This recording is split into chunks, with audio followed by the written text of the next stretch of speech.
SNAP benefits, that has been in the news and a topic of much discussion.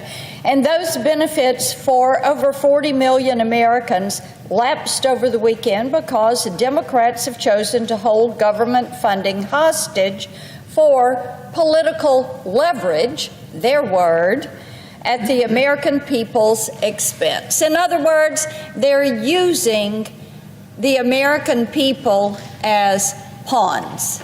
And because of that, their constituents, and indeed nearly 700,000 Tennesseans, are without their SNAP benefits. So are our Border Patrol agents, our air traffic controllers, and federal law enforcement.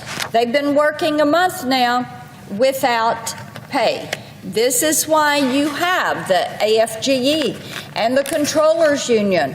They're saying end the Schumer shutdown now. We also know that critical federal assistance, from rural development programs to small business loans, are out there in jeopardy. Across the country, people and small businesses are all suffering because of Chuck Schumer and his Schumer shutdown. And for Democrats, I think they have wanted this. They planned for it, and they wanted to see it happen, so they got it. Now, over on the House side, the Democrat whip made it very clear during a recent interview, and I quote her. She said, "Shutdowns are terrible, and of course, there will be families that are going to suffer, but it is one of the few leverage times we have," end quote.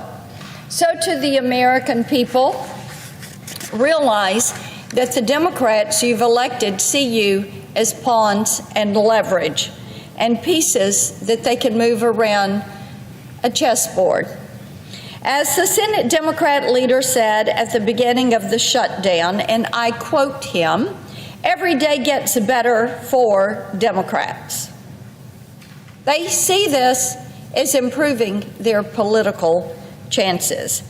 And over the last month, his party has voted more than a dozen times to keep the government shut down. And at the heart of their demands is the permanent extension of President Biden's COVID credits under Obamacare. Now, this would be a $450 billion expense to the U.S. taxpayer.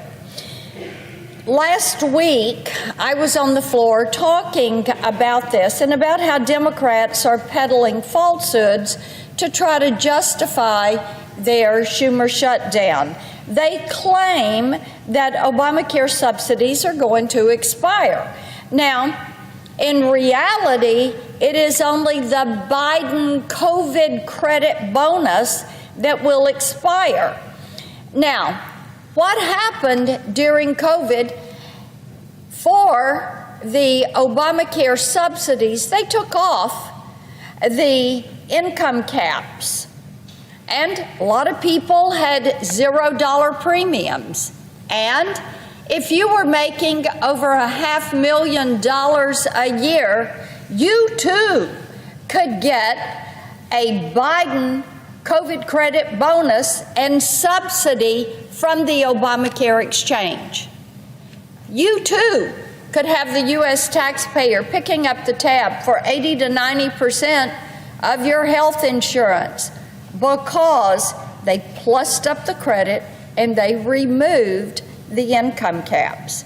Now, the original Obamacare subsidies, which, by the way, do not expire, these are permanent, they are in law, the original subsidies continue for people who are at 100 to 400% of the federal poverty level. Now, our colleagues across the aisle claim that the Biden COVID credits are needed to keep the cost of health insurance premiums down.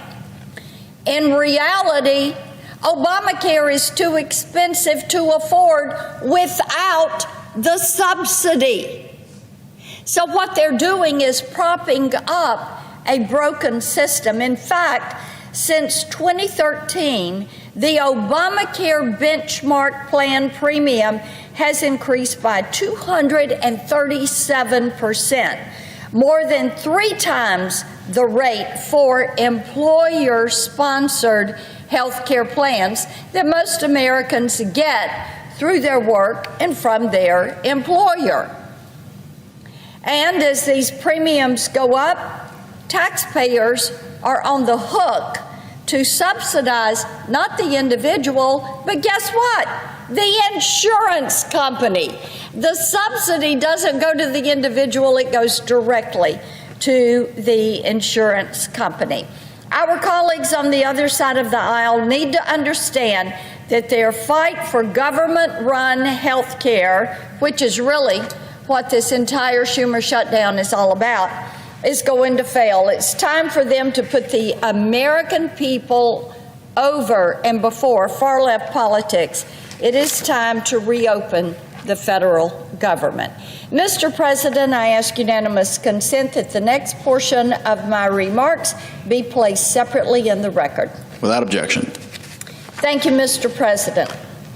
We all are hearing quite a bit about AI and the potential of AI to transform entire industries for the better, to make them more efficient. In Tennessee alone, our advanced manufacturers are using it to become more efficient, to lower cost, and to increase productivity. Healthcare providers are using it to strengthen care, and researchers are using it to discover new treatments. These are all things that are worth celebrating. They're good, and they're yielding good results. But we also know that this emerging technology can be used for harm. Now, in the case of Google, its AI models have targeted conservatives with defamation for years. During a Senate Commerce Committee hearing last week, I presented evidence to Google's Vice President for Government Affairs and Public Policy that his company's AI models have repeatedly fabricated malicious stories about conservative activist Robbie Starbuck. He is a Tennessean, and he is a conservative leader in our state. In one instance, Google's large language model, Gemma, falsely claimed that Starbuck was accused of child rape and that I publicly defended him. Google's AI models have also falsely accused him of being a former adult film star, of facing criminal drug charges, and of shooting a man in Nashville in an argument over a parking spot. In response, Google's VP claimed that hallucinations among their AI models are a common problem, and that the company is working on it, as if this harmful defamation is merely a technical glitch, and they refer to it as a hallucination. In fact, there seems to be a pattern of malicious lying and fiction when it comes to conservatives. So I asked the AI model, has Marsha Blackburn been accused of rape? The answer to this question, of course, is an unequivocal no. I never have. Yet, Gemma fabricated an entire outlandish criminal allegation against me. It had a massive story about a race in 1987, which didn't happen, and of accusations of improper conduct, which did not happen. And it also came forward with an alleged victim.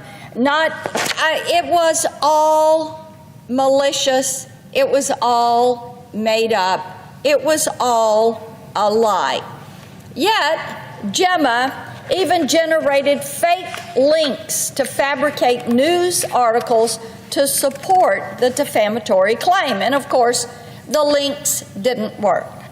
This marks a catastrophic failure of oversight of an AI model that has been downloaded by more than 200 million people.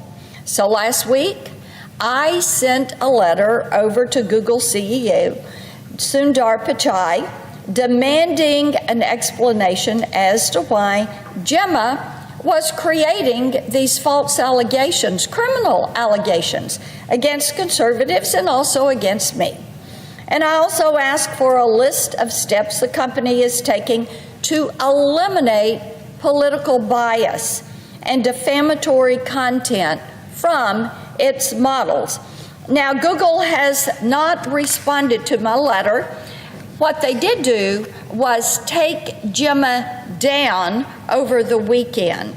Despite the AI model's serious flaws, the big tech giant said in a statement that it's going to continue to work to make Gemma available to their developers. And the message on this is clear. You need to shut it down. You need to shut it down completely. You need to shut the Gemini system down completely. The American public deserves to know that with these AI models, the information is going to be accurate, it is going to be transparent, it is going to be fair, and it is not going to be a tool that is going to be used to fabricate and to smear conservatives. In the meantime, Google has until tomorrow to respond to the letter demanding answers. And it's important to keep in mind, this is the same Google that operated a Gmail blacklist that suppressed Republican fundraising emails as spam. And it's the same Google that manipulated search results about the 2024 election to benefit Kamala Harris and to harm President Trump. And it's the same Google that suppressed search results of the attempted assassination of President Trump in Butler, Pennsylvania. Big tech has waged a war on conservatives for too long. It is time that the American people see accountability out of these platforms. I yield the floor.